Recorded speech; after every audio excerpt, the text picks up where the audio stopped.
Kalau kita membaca di dalam Asbabun Nuzul, cerita yang berkaitan dengan surat Al-Muzammil, maka surat ini turun ketika Nabi dalam keadaan sedih. Waktu itu Nabi sedang berdakwah di antara keluarga besar beliau dan beberapa sahabat, beberapa paman-paman dan keluarga besar Nabi SAW. Jadi lagi berdakwah di antara keluarga besar, kemudian beliau mendapatkan penolakan.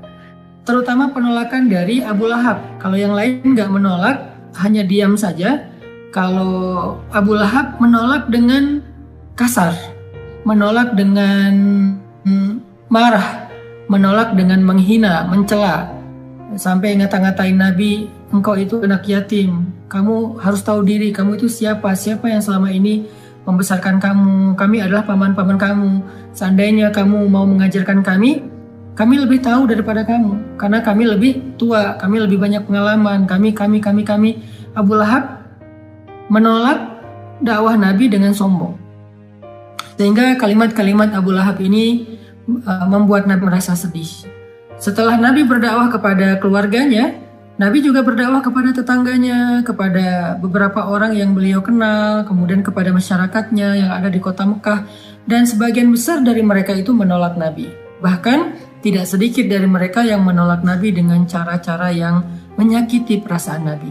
Karena Nabi juga manusia biasa, beliau seorang yang pemaaf, beliau seorang yang lapang dada, tetapi beliau juga punya perasaan. Bukan berarti beliau plain, lempeng, nggak punya rasa gitu. Bukan, beliau juga seorang yang sangat halus perasaannya walaupun sangat pemaaf. Halus perasaannya walaupun sangat lapang dada. Sehingga kalimat-kalimat yang beliau dengar dari pemuka Quraisy yang durhaka itu menyakiti perasaan Nabi, membuat Nabi sedih. Dan yang lebih lagi menyakiti perasaan Nabi itu bukan karena dikata-katain, tetapi karena justru Nabi kasihan sama mereka. Bisa ngebayangin gimana nasib mereka nanti di akhirat jika mereka menolak dakwah Nabi SAW.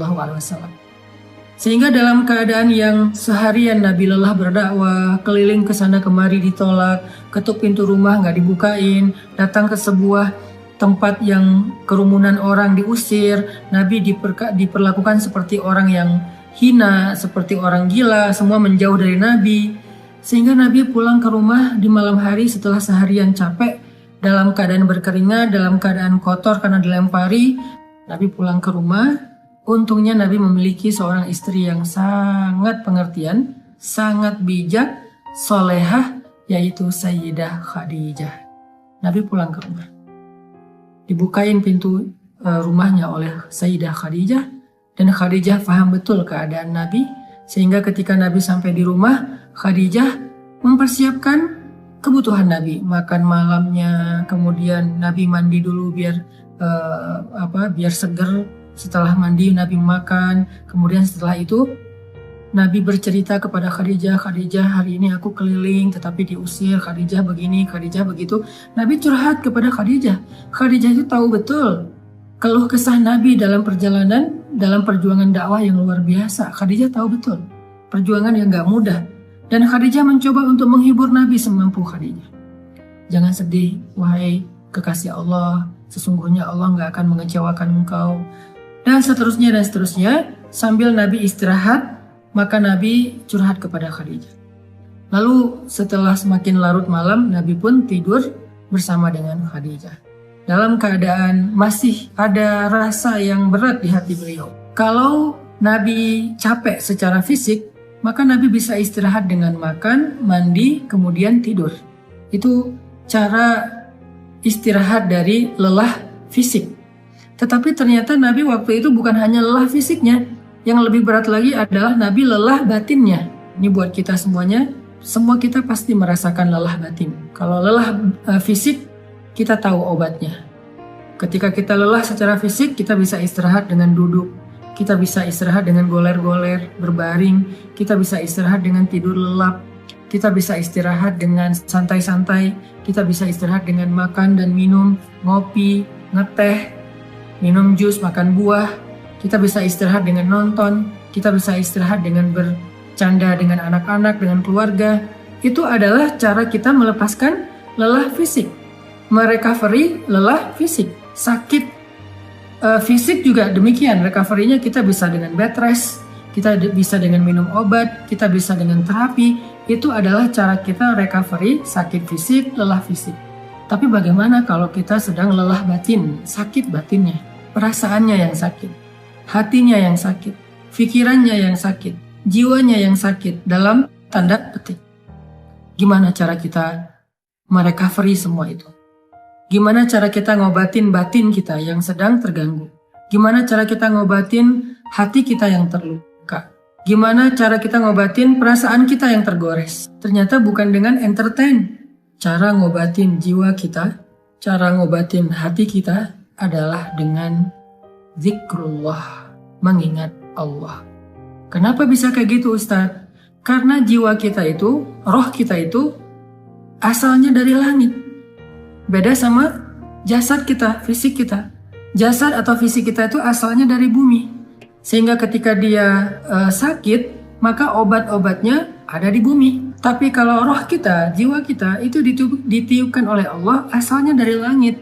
Sehingga kalau dia ngerasa sakit, terganggu, maka obatnya ada di langit. Apa obat yang ada di langit? Zikrullah, mengingat Allah. Banyak orang yang salah paham tentang ini. Dia sebetulnya nggak lelah fisik. Kalaupun lelah fisik, nggak terlalu lah. Yang lebih lelah itu sebetulnya jiwa dia. Yang lebih lelah itu sebetulnya hati dia. Yang lebih lelah itu sebetulnya pikiran dia. Yang lebih lelah itu sebetulnya perasaan dia. Maka dalam kelelahan seperti itu, dia mencoba untuk merecovery-nya dengan cara jalan-jalan, dengan cara nonton, dengan cara entertain, dengan cara goler-goler, dengan cara tidur lelap dari pagi sampai sore, malam sampai pagi lagi. Dia pikir dengan begitu dia bisa melupakan rasa sakit hatinya. Ternyata setelah dia melakukan itu, lelahnya gak hilang. Beban di hatinya itu gak menjadi ringan. Luka di perasaannya itu gak menjadi sembuh. Kenapa? Karena dia bukan sedang lelah fisik, dia bukan sedang capek secara fisik, dia bukan sedang sakit secara fisik. Dan itulah yang terjadi kepada Nabi SAW. Sehingga ketika Nabi pulang ke rumah, Nabi capek, tapi yang lebih capek lagi perasaan dan hati beliau. Nabi istirahat bersama dengan Khadijah, Khadijah menyiapkan air hangat, Nabi makan bersama dengan Khadijah, Nabi curhat sedikit kepada Khadijah. Setelah itu Nabi tidur. Karena Nabi berharap dengan tidur, beliau bisa merecovery lelahnya beliau.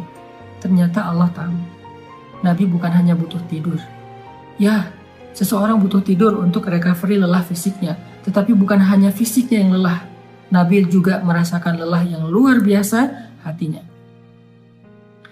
فَلَعَلَّكَ بَاخِعٌ نَفْسَكَ عَلَىٰ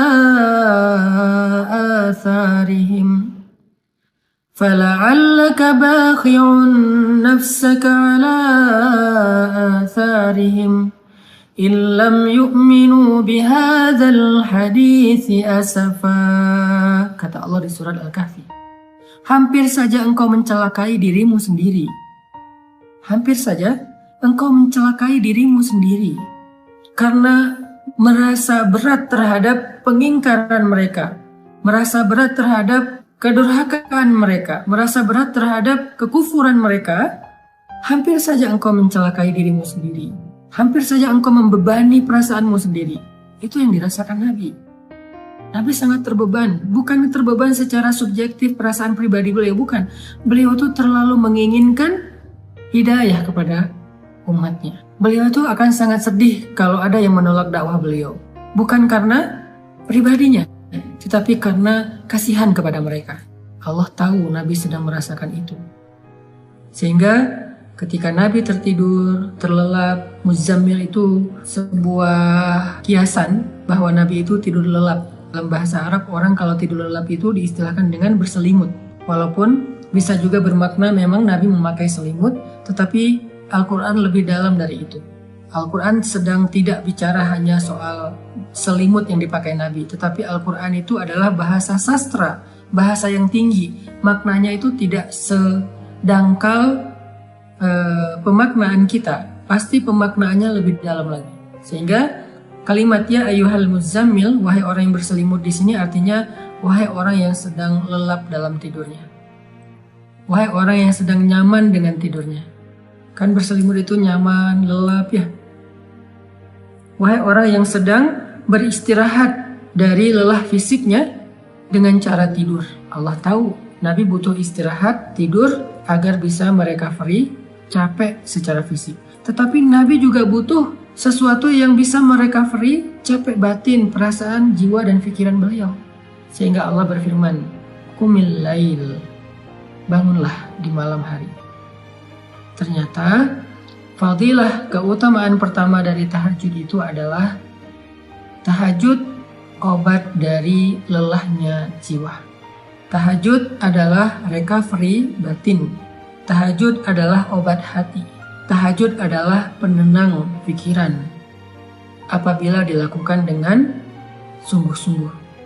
Tabattul atau tabatilah. Itulah keutamaan tahajud. Setelah Nabi beristirahat dengan cara tidur untuk merecovery lelah fisiknya, Allah suruh Nabi juga untuk melakukan sesuatu yang bisa merecovery lelah batinnya. Apa itu? Qumil lail. Berdirilah di malam hari. Bangun malam, tahajud. Sehingga buat kita semua yang pernah merasakan lelah batin atau mungkin sekarang sedang merasakan itu, sedang ngerasa lelah batinnya, sedang ngerasa capek jiwanya, sedang ngerasa sakit hatinya, sedang ngerasa terluka perasaannya, sedang ngerasa galau pikirannya, qumil lail, bangunlah di malam hari, maka Allah Subhanahu wa Ta'ala akan mengobati luka di hati kita, seperti obat yang bisa menyembuhkan luka di fisik kita. Bangunlah di malam hari, maka Allah akan menyembuhkan sakit hati kita, seperti obat yang bisa menyembuhkan sakit fisik kita. Bangunlah di malam hari, maka Allah akan menyembuhkan goresan di perasaan kita, sebagaimana obat bisa menyembuhkan goresan luka di kulit kita. Bangunlah di malam hari, maka Allah Subhanahu wa Ta'ala akan menenangkan pikiran kita, sebagaimana ada jenis obat yang bisa menenangkan kita dari rasa sakit. Bangunlah di malam hari, maka Allah akan melapangkan dada kita, sebagaimana obat bisa menjadikan kenyamanan bagi kita yang sedang merasakan kesakitan. Bangunlah di malam hari, Allah Subhanahu wa Ta'ala akan menyembuhkan penyakit-penyakit amradul qulub atau perasaan tidak nyaman di jiwa kita. Itu fadilah keutamaan pertama dari tahajud atau tarawih apabila kita melakukannya dengan benar. Jadi sekarang kita jadi tahu recovery yang kita butuhkan itu ada dua. Ada recovery fisik, ada recovery zahir, ada recovery jasad kita, tubuh kita, ada recovery jiwa kita, batin kita, perasaan kita, hati kita. Recovery fisik dengan istirahat, dengan tidur, dengan makan, dengan ngopi, dengan ngeteh, dengan makan buah, dengan minum jus, dengan entertain, dengan nonton, dengan jalan-jalan, dengan bersenda gurau dengan keluarga. Itu adalah recovery fisik. Sedangkan recovery batin, jiwa, perasaan, dan pikiran kita, hati kita dengan zikrullah. Dan zikrullah yang paling baik itu di antara sekian banyak zikrullah adalah qiyamul lail, salat malam. Kenapa? Jawabannya ada di ayat ke-6, inna nasyi'atal lail asyaddu wat'an wa aqwamu qila. Karena malam hari itu lebih menenangkan buat kita dan lebih mudah untuk khusyuk.